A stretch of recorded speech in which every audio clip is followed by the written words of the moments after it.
You made an excellent introduction into the next presentation, so I leave the floor to Matjaž Rihtar from URSIF.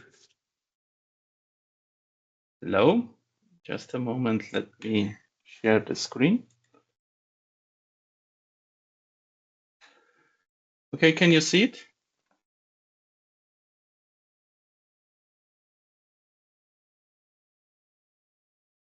Do you see the presentation? Yes. Okay. Yes, perfect. So, just a moment.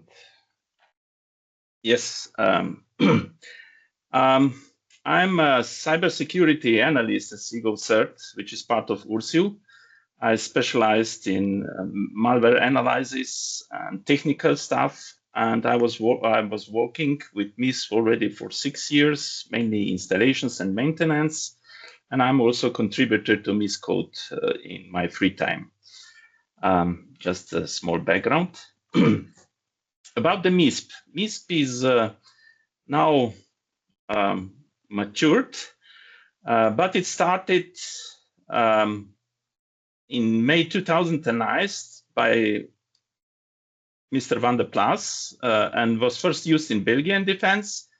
Then NATO started using it 1 year later and renamed it.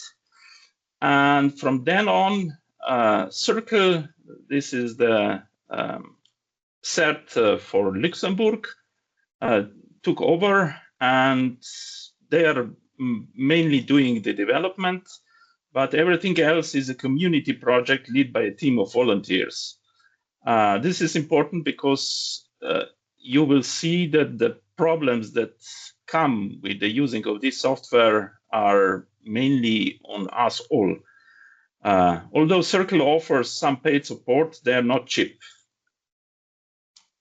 So let me probably show you first how this looks like so that you have some idea. These are events which for the moment came from CSAT and Circle. These are free feeds. And this is what the operator will typically see. For example, if we look at one event about phishing, here are the IOCs. And the idea is that all this information is then shared between different organizations. In this case, I have enabled Circle feed and CSAT public feed. Back to presentation.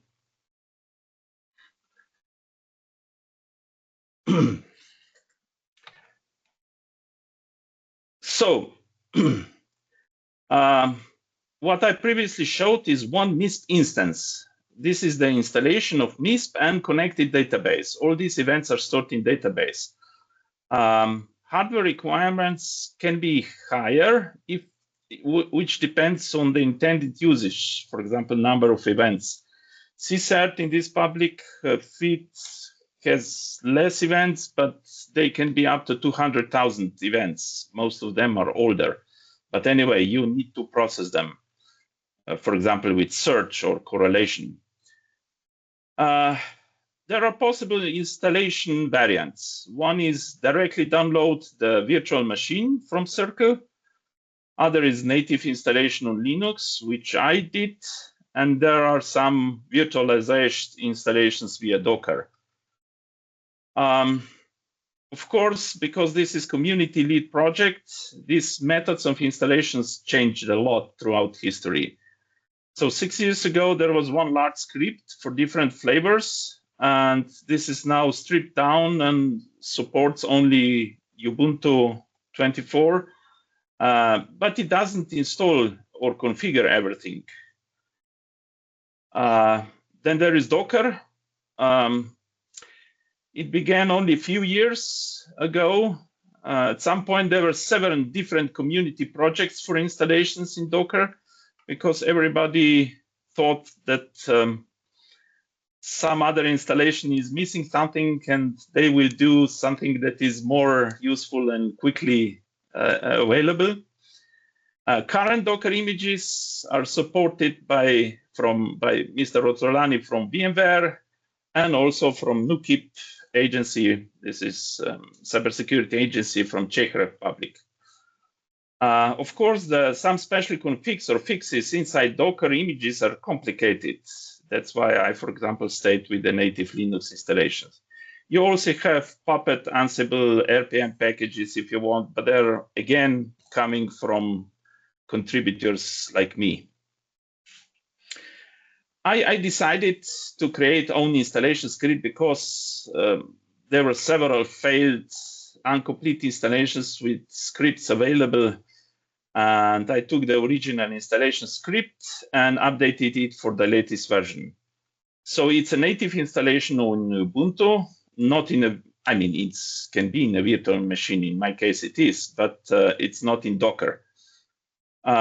It's expanded with strict error checking, and I do everything that is necessary. You give me a freshly installed Ubuntu server, and after 10 to 20 minutes of running this script, MISP will be up and running, completely configured with users, predefined upstream providers, and everything that is needed. You just log in and start working. Main stages of installation, just a little bit to see what is going on behind. Of course, you have to install all the prerequisites, core dependencies from GitHub, main components of PHP and Cake. This is the whole MISP is running in PHP. Installation of database, in this case MariaDB. And then there is some config going on for all these components. You also need GNU-PG for keys, and also some background workers via supervisor. There is additional installation of MISP modules, which I do in my script. The official is not. And there is some post-installation local config. I also use this script for doing the MISP update. Sometimes the update of MISP as recommended, it's causing problems. Typically, database fields changes from version to version. And upgrade from GUI also doesn't upgrade everything. So what I do, I just run my script on a fresh machine, which installs everything and configures everything. And as I said, after run, it's a direct copy of original config. And I can just connect and start syncing with the upstream provider. So this is it. I will now show a little bit how this looks like. So if we go in this server settings and maintenance, this is here, we can click the diagnostics. And this will show what is the current state of the installation. So it's the latest version. All the submodules are there. Typically, if something is wrong here, it will be shown in the red color.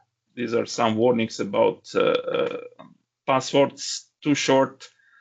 It checks all the extensions. Some of these extensions are, for example, additionally installed, which are not installed in official script. Also here, maybe you don't need them, but still, status of database. This will probably show errors with updates. Also some modules, for example, antivirus module is also running. And also I installed the Cortex module system in addition. So this Cortex, you probably heard about this elsewhere, has a lot of analyzers and responders. So, for example, if you want to use MaxMind GeoIP as an analyzer, you can install it here, and then you can use it from MISP. So this way, I can always be on the latest version, and I can do it very quickly. And this is also my suggestion to others using MISP. That's it from my side.